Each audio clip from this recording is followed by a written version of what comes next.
Birds of Prey movie is finally out in theaters, and I went to go see it late last night, which is why I live streamed pretty late last night. And I gotta say, I did have a pretty good time seeing this film, and I want to go ahead and review it for you guys. And I know a few of you guys have been asking me to review it for quite some time. So I went into this movie with pretty much kind of low expectations. I was expecting certain things to happen, which actually ended up happening. I'm not going to be too specific, but let's just go over the plot of the film and the characters and the portrayals by these amazing actors and actresses that are in this film. Let's start off with the obvious. Of course, our main character of the film is played by Margot Robbie, who is outstanding as Harley Quinn.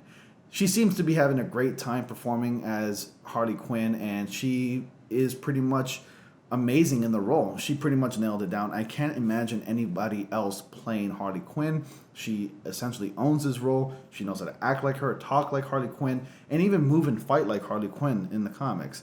And let me tell you something. I think she was so much better in this movie than she was in Suicide Squad. I mean, she was fun in Suicide Squad and arguably the most enjoyable and best part of Suicide Squad, because let's face it, Suicide Squad was not a good movie. Did not enjoy it. Birds of Prey is obviously the better film out of both. I can only imagine what the Suicide Squad film that's coming up by James Gunn is going to be like, and I hope she ends up being in that film. So let's talk about the rest of the cast. You have Elizabeth Winstead as the Huntress, who has a pretty funny origin story, and I think it could have been expanded upon a little bit more had there been more screen time or more amount of time in the film, because the movie is kind of short. It does have a short runtime. It's only at 1 hour and 49 minutes. I think if given an extra 15 to 20 minutes, we could have had a little bit more of a backstory for a lot of our characters, especially the main antagonist of this film, who is played by Ewan McGregor, who did a pretty good job playing a dick, and that's all he is. He plays the character of Roman Sionis, aka the Black Mask, and I was very disappointed as far as what has been done with that character. I think a lot more could have been done as far as writing, exploring the overall backstory of the character of Roman Sionis, and pretty much giving more of a complex story. I mean, this film doesn't really have a strong plot at all. The writing's kind of weak. It does fall short as far as the plot goes, because it's not really a plot-driven kind of film. This movie has a very simplistic plot, and that plot is basically trying to retrieve a lost item for a certain character, or else a character will die. And that's pretty much the plot of the film. There's nothing meaningful about these characters other than the fact that the character of the Huntress had a pretty nice origin story, which I wish it would have been explored upon a little bit more, but kind of fell short due to the runtime of the film.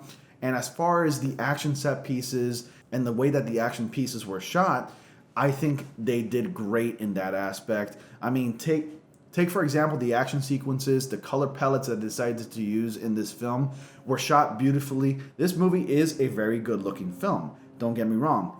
I like the way this movie is filmed. The action set pieces were shot beautifully. They used wide camera angles to capture a lot of the imagery of our actors and actresses that were on screen. The action set pieces were done really well, and the choreography was done beautifully, and I really liked it. For example, a lot of the color palettes that they decided to use were a lot of these cool colors, like the greens and the reds and the purples and blues. They did a really good job capturing those, and I hope that future DC films can learn from this film as an example when it comes to cinematography and choreography and stuff and whatnot. They did a great job in that regard.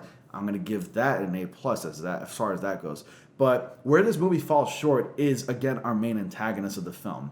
And our main antagonist doesn't have a lot of conflict. He's just a freaking rich douchebag prick, a misogynistic prick asshole who has nothing better to do, who's just pretty much there for us to witness his dick-headedness, basically. That's all he is.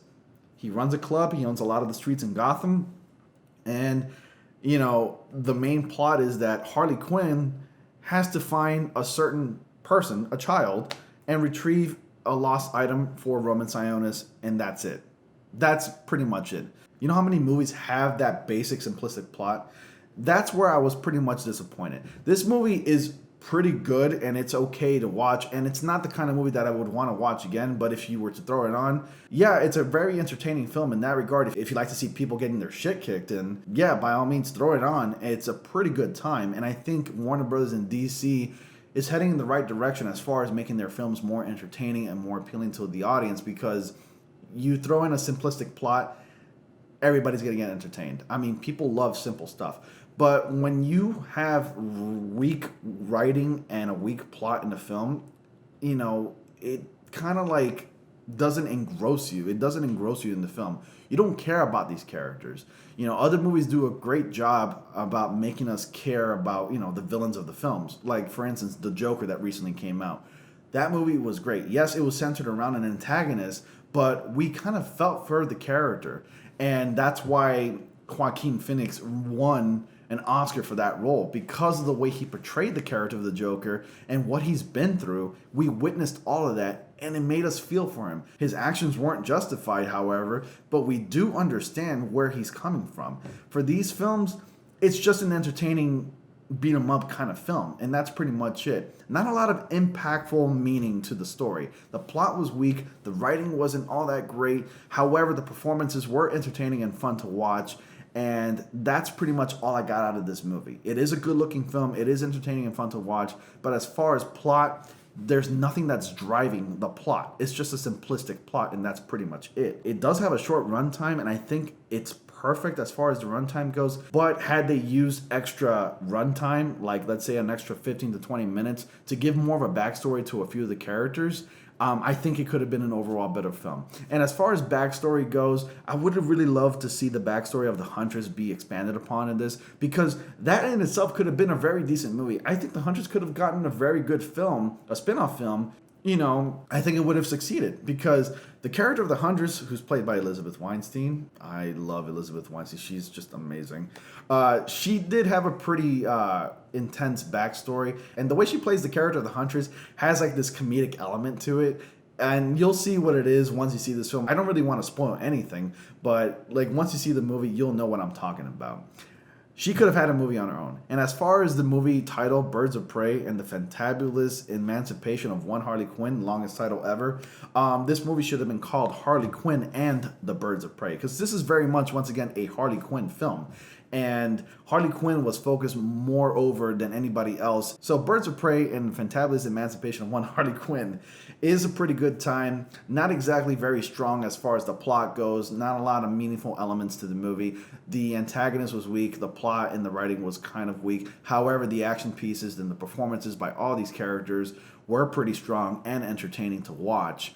And as far as the Birds of Prey team, yeah, those characters don't really team up to the very end of the film. As far as like, we're talking about maybe the last 15 to 10 minutes of the film. For the most part, at the very beginning of the movie through like the halfway point, there's a lot of narration from Harley Quinn herself.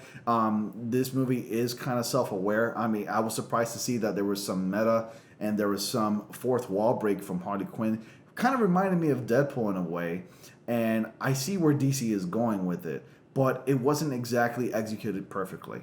And there tends to be a lot of jumping around from scene to scene, and it kind of throws you off as a viewer. So that's how I felt about this movie.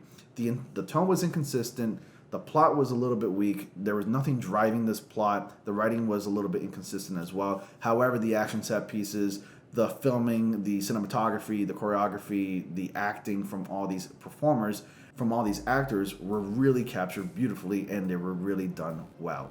So with that being said, I'm going to give Birds of Prey a C+. So guys, that was my review for Birds of Prey. What did you think of the film? Have you seen the movie? Let me know your thoughts. Are you excited to go see Birds of Prey? And what would you like to see more in future DC installments? And if there's going to be a Birds of Prey sequel, what would you like to see done in that film as well? So guys, thank you all so much for watching. Please be sure to like, comment, subscribe, and click on bell notifications so y'all don't miss anything. And as always, I will see you all in the next video.